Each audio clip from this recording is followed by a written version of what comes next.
அது சாம்பார் அப்பாயின்மெண்ட் ஆர்டருங்கிற மாதிரி நம்ம அடித்த மணி வந்து பார்த்திங்கன்னா யாருக்கு கேட்கணும் நம்ம நினச்சோமோ அவங்களுக்கு வந்து கன்ஃபார்மாக கேட்டுருந்துச்சு.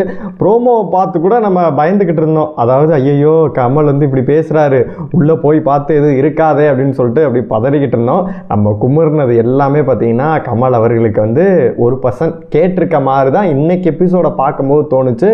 பூர்ணிமா அண்டு மாயா, பூர்ணிமா தான் வச்சு செஞ்சார், மாயாவை கூட வந்து அதெல்லாம் பட்டிட்டிங்க தான் பார்த்தாரு. பூர்ணிமா வந்து டைரக்டாகவே செஞ்சு விட்டார். ஏன்னா அவங்க கமல் என்னென்ன அவங்க சொல்லியிருக்காங்க, குடிகார அங்குன்னு சொல்லியிருக்காங்க. அதாவது வந்து நம்ம என்ன வேணால் பேசிக்கலாம், வார வாரம் ஒருத்தர் வருவார், வந்துட்டு வந்து போய் சொல்லி சமாளிச்சிடுறேன், நம்ம சொல்கிறதான் நம்பணும் அப்படின்னு சொல்லிட்டு கேமரா இருக்கிறது கூட தெரியாமல் ஒரு நடிப்பு நடிச்சுக்கிட்டு இருந்தாங்க.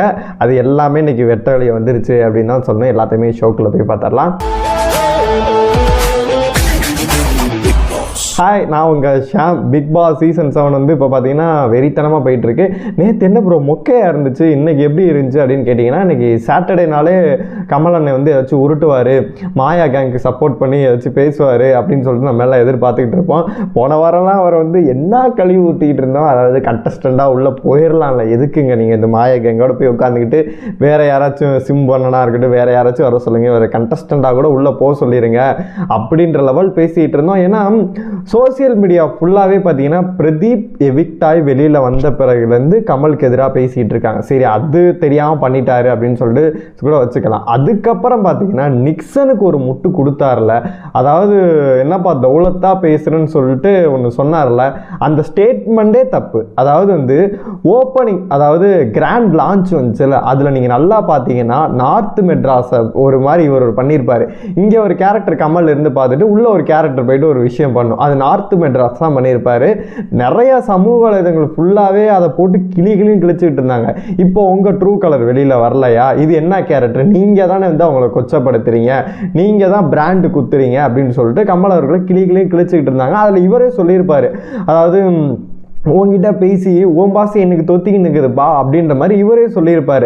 ஐயா உனக்கும் தொத்தும்பா அப்படின்ற மாதிரி இவரே பேசிட்டு அவங்கள இவர் தான் அதை சித்தரித்து பண்ணிட்டு இப்போ வந்து தினேஷாக இருக்கட்டும், நம்ம மணியாக இருக்கட்டும், அவங்க எந்த ஒரு இடத்துலையுமே வந்து நிக்சன் வந்து அந்த மாதிரி தான் அவங்க ஏரியா வந்து ரெப்ரசன்ட் பண்ணி பண்ணுறான், அந்த ஏரியா வச்சு நாங்கள் குத்துறோன்னு அவங்க எங்கேயுமே சொல்லவே கிடையாது.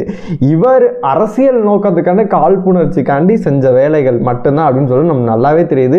இப்போ சமூக வலைதளங்கள் ஃபுல்லாக நிறைய பேட்டிகள்லாம் கூட பார்த்துருப்பீங்க. ஆவடி சைடு போயிட்டு நிக்சன் இந்த மாதிரி பேசுகிறாரு அப்படின்னா, ப்ரோ அவனுக்கு ஏன் எவனுமே ஃப்ரெண்டே கிடையாது ப்ரோ, அவனாக கத்திக்கிட்டு இருக்கான் ப்ரோ அப்படின்ற மாதிரிலாம் சொல்லிட்டு இருந்தாங்க. அதெல்லாம் பார்க்கும்போது செம்ம காமெடியாக இருந்துச்சு.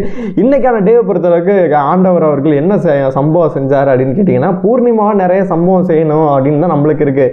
ஏன்னா கொஞ்சம் நஞ்ச வாய் கிடையாது, 1 or 2 பல கேஸுகள் அது மேலே இருக்குது அப்படின்னு தான் சொன்னோம்.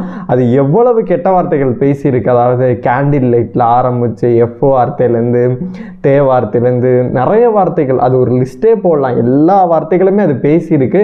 அதை ஒருத்தவங்க பார்த்தீங்கன்னா அப்படியே கட் பண்ணி போட்டிருந்தாங்க. நீங்கள் ஃபுல்லாக பார்த்துருப்பீங்க. அது எல்லாத்தையுமே வந்து கமல் வந்து கண்ணை மூடி மறைச்சிட்டு வந்து பேசிகிட்டு இருந்தாப்புல, நிக்சனுக்கும் சப்போர்ட் பண்ணிட்டு இருந்தார். இந்த சைடு வந்து ஒன் சைடாக அப்படியே சப்போர்ட் பண்ணிக்கிட்டு இருந்தாலும் அதை பார்க்கும்போது நம்மளுக்குலாம் செம்ம காண்டாக இருந்துச்சு. இன்றைக்கி வந்து ரொம்ப நம்ம நினைக்கிற மாதிரி நீங்கள்லாம் அந்த லெவல்லாம் கேட்கவே இல்லை. பூர்ணிமாவை அந்த ப்ரோமோவில் பார்த்த மாதிரி 2-3 இடத்துல வந்து கேட்டார். அது மட்டும்தான் நம்மளுக்கு வந்து மன சாந்தியாக இருந்துச்சு. ஏன்னா அது வேறு லெவலில் தான் உள்ள பேசிக்கிட்டு இருக்கு. அதாவது நம்ம வாரம் ஃபுல்லாக தப்பு பண்ணுவோம், நம்ம என்ன வேணால் பண்ணலாம், வாரம் எண்டில் வந்து ஒரு குடிகார அங்கிள் வருவார், வந்துட்டு ஏதாச்சும் பெனாத்திட்டு போயிடுவார் அப்படின்னு சொல்லிட்டு அது பேசிக்கிட்டு இருந்துச்சு. அதுக்கான ஆப்பா மட்டும்தான் இருந்துச்சு அப்படின்னு தான் சொன்னோம். இவங்க ஃபேவரட்டிசம் தான் பண்ணுறாங்க. ஃபேவரட்டிசம் பண்ணுறனால தான் பார்த்தீங்கன்னா இப்படிப்பட்ட நிலைமைக்கே வந்துச்சு. 2 குரூப்பாக மாறினதுக்கு எல்லாமே அந்த ஃபேவரட்டிசம் ஒரு இதாக விளாண்டுட்டு இருக்கேன், அது மட்டும்தான் காரணம்.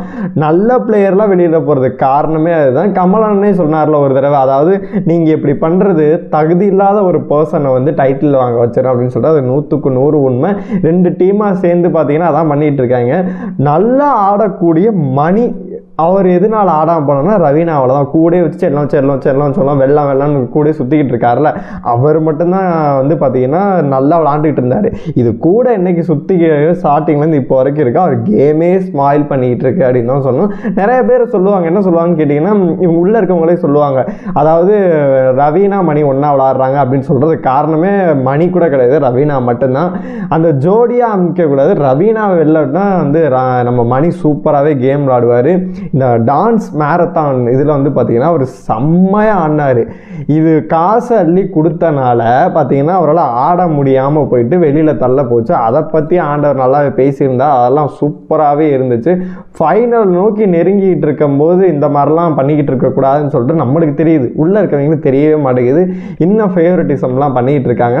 எனக்கு என்ன ஒரு மெயின் டவுட் அப்படின்னா, ஓட்டிங்கில் பார்க்கும்போது ஃபஸ்ட்டு அர்ச்சனா இருக்குது, அப்புறம் தினேஷ் இருக்காரு, அதுக்கப்புறமேட்டு பார்த்தீங்கன்னா கூல் சுரேஷ் இருக்கார், அதுக்கப்புறமேட்டு பார்த்தீங்கன்னா அப்படியே வரிசையாக வரும்போது பார்த்தீங்கன்னா நிக்சன் தான் லாஸ்ட்டில் இருக்கா. நிக்சனுக்கு மேலே வந்து விஷ்ணு இருக்கார், விஷ்ணுக்கு மேலே தான் வந்து கூல் சுரேஷ் இருக்கார்.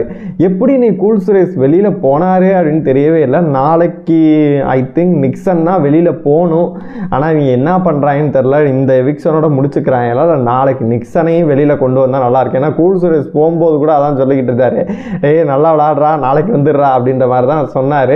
அதனால நிக்சன் வெளியில் போகணும். ஏன்னா அவன் போன கேம் எதுவும் பாதிக்குமான்னு கேட்டால் ஒன்றுமே பாதிக்காது. போன வாரமே அவன் போக வேண்டியது, இவங்க அடித்த சொம்பில் புயலை காரணமாக காட்டி இவனை அவர் உள்ளே உட்கார வச்சாங்க. இவர் வந்து நாடகத்தை ஒன்று போட்டு போயிட்டார், இங்கேயா அப்படின்னு சொல்லிட்டு ஒரு நாடகத்தை போட்டு விட்டு போயிட்டாரு. அதனால வந்து அவன் சேவும் ஆயிட்டான். ஆனால் கண்டிப்பாக போன வாரமே எவிக்ஷன் இருந்தால் வெளியில் போயிருந்தானா கண்டிப்பாக ஒரு புத்தி வந்திருக்கும் அவனுக்கு. அதாவது நம்ம இப்படியெல்லாம் ஒரு பெண்ணை தப்பாக பேசினதுனால தான் நம்ம வெளில போயிட்டோம்னு சொல்லிட்டு அவனே சொன்னான். போயிருந்தால் நல்லா இருந்திருக்கும். ஆனால் இவங்க கொடுத்த முட்டுனால தான் தம்பி இன்னைக்கு வரைக்கும் பார்த்தீங்கன்னா வீட்டுக்குள்ளே இருக்கார். இன்னொரு மிச்சர் மாமா சொல்கிறதுக்கு ஒன்றுமே கிடையாது. இன்றைக்கெல்லாம் கமல் அவர்கள் காரியே துப்பி விட்டார். நாங்கங்கிறிய தம்பி, உங்க எங்கே இண்டிவிஜுவல் இருக்குது, நானும் உன் வாயிலேருந்து வராதா, நாங்கன்னு சொல்லி இவ்வளோ தூரம் வந்துட்டீல, உனக்கே வெக்கமா இல்லையான்னு சொல்லிட்டு செருப்பால் அடிக்காத குறையா பார்த்தீங்கன்னா விக்ரம் வந்து அவருமே கேட்குறோம், நம்மளுமே கேட்டுக்கிட்டே தான் இருக்கோம். ஆனால் விக்ரம்க்கு இன்ன வரைக்கும் பார்த்தீங்கன்னா புத்தியே வர மாட்டேங்குது. நாங்களாக விளையாண்டுக்கிட்டு இருந்தீங்கன்னா ஃபைனல் போயிட்டு அதுதான் ஆசைப்பட இருக்குது தம்பி. கண்டிப்பாக ஃபைனல்லாம் இப்படிப்பட்ட மாமனிதர்லாம் ஃபைனல் வரைக்கும்லாம் கொண்டு போயிடாதீங்க.